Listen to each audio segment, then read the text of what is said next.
బీహార్ గురించి మీకు ఎంతమంది తెలుసు? మన ఇండియాలో జరుగుతున్న స్కామ్స్ అన్నీ బీహార్లోనే జరుగుతున్నాయి.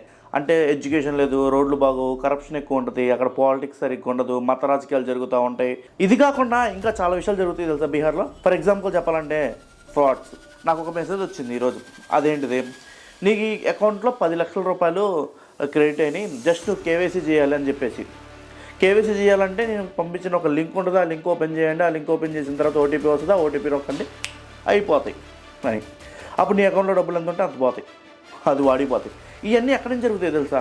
బీహార్ నుంచి జరుగుతాయి. ఎక్కడ చేస్తారంటే ఈ బీహార్లోని పాట్నా, గయా, బగల్పూర్ అని ఈ పాట్నా చుట్టూ ఉంటాయి 2-3 సిటీస్, అక్కడ చేస్తారనమాట. అక్కడికి వెళ్తే చూడటానికి కనబడవు, జస్ట్ కంప్యూటర్ షాప్లా ఉంటుంది ఒకటేమో పాడుపడిన గుడిలాగా ఉంటుంది, లేకపోతే ఇంకోటేమో జస్ట్ హోమ్ ఇల్లులాగా ఉంటాయి. కానీ లోపల చాలా టెక్నికల్ వర్క్ జరుగుతూ ఉంటుంది. ఇలాంటి మనల్ని జనాలను ఎలా మోసం చేసి సంపాదించాలని మనందరం అనుకుంటాం బీహార్ అంటే పెద్ద డెవలప్ లేదని. కానీ మరి ఇన్ని స్కామ్స్ అక్కడ జరుగుతుంటే డెవలప్ లేదని ఎవరు చెప్పారు? సో ఇదంతా పక్కన పెడితే ఇప్పుడు ఈ టాపిక్ ఎందుకు వచ్చిందంటారా? ఒక రీజన్ ఉంది. లాస్ట్ 2 days నుంచి మీ అందరికీ తెలిసే ఉంటుంది, పైరసీని అంతం చేస్తామని చెప్పి సైబరాబాద్ పోలీసులు ఒక పంతం పట్టారు. ఐబొమ్మను కూడా స్టాప్ చేద్దామని. ఐబొమ్మ కూడా దానికి రిప్లై ఇచ్చింది. ఆ రిప్లై గురించి మనం చివరిలో మాట్లాడుకుందాం. కానీ ఈ పైరసీని మేము పట్టుకున్నాం, అరౌండ్ 22,000 కోట్లు ఈ పైరసీ చుట్టూ తిరిగిందని అంచనా వేస్తున్నారు పోలీసులు. సో పెద్ద పెద్ద హీరోలు అందరూ వెళ్ళి, టాలీవుడ్ హీరోలు అందరూ వెళ్ళి కంగ్రాచులేషన్స్ చెప్పారు. ఎవరినో 3-4 పట్టుకున్నారంట.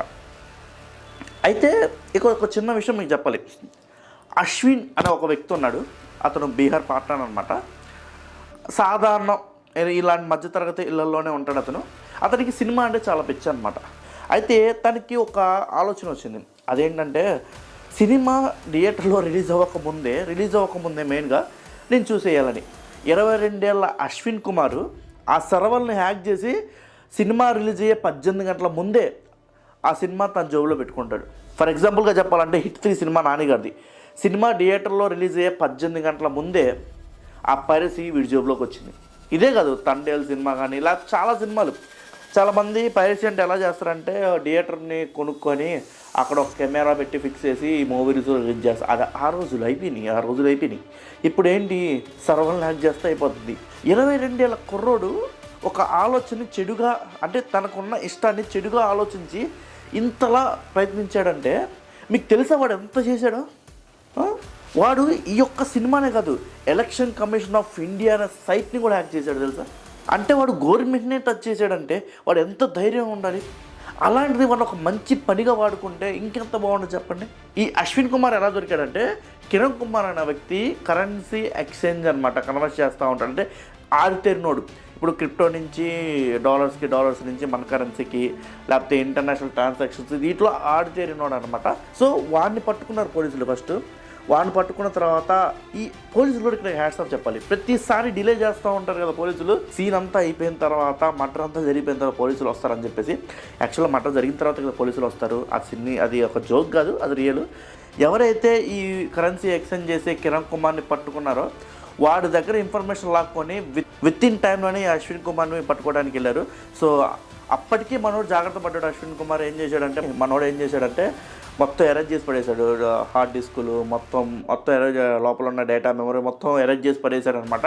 సో మనోడికి ఒక ఇల్లు ఉంటుంది, జస్ట్ నార్మల్ హౌసే అనమాట, ఇండిపెండెంట్ హౌస్ ఉంటుంది. ఆ ఇండిపెండెంట్ హౌస్ చుట్టూ 22 కెమెరాలు బిగించుకున్నాడు వాడు. ఎందుకు, ఇలాంటి ఏమైనా జరిగినప్పుడు తప్పించుకుందామని చెప్పేసి మనోడు.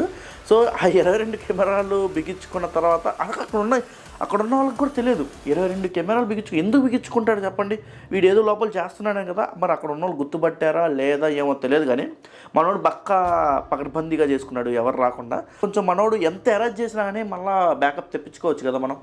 సో మనకి అలాంటి టెక్నాలజీ ఉంది కాబట్టి మనం వాడు ఎంత అరేంజ్ చేసినా కానీ హార్డ్ డిస్కుల్లో మనం బ్యాకప్ తెప్పించుకోవచ్చు.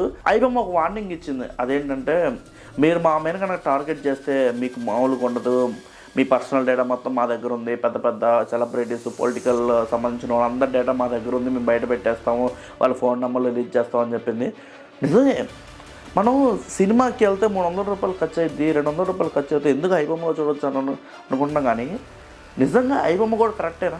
సరే, ఇప్పుడు బెదిరించింది, అది కూడా మొన్న చెప్పింది 5 కోట్ల మంది జనాభా సంబంధించిన డేటా వాళ్ళ దగ్గర ఉందని. మరి మన డేటా వాళ్ళ దగ్గర ఉన్నట్టే కదా. ఫైనల్గా నేను చెప్పేది ఏం లేదు, మీ అభిప్రాయం కామెంట్ బాక్స్లో కామెంట్ చేయండి. ఈ వీడియో నచ్చితే లైక్ చేయండి, షేర్ చేయండి, సబ్స్క్రైబ్ చేయండి. మళ్ళీ కలుద్దాం వేరే వీడియోలో. బాయ్.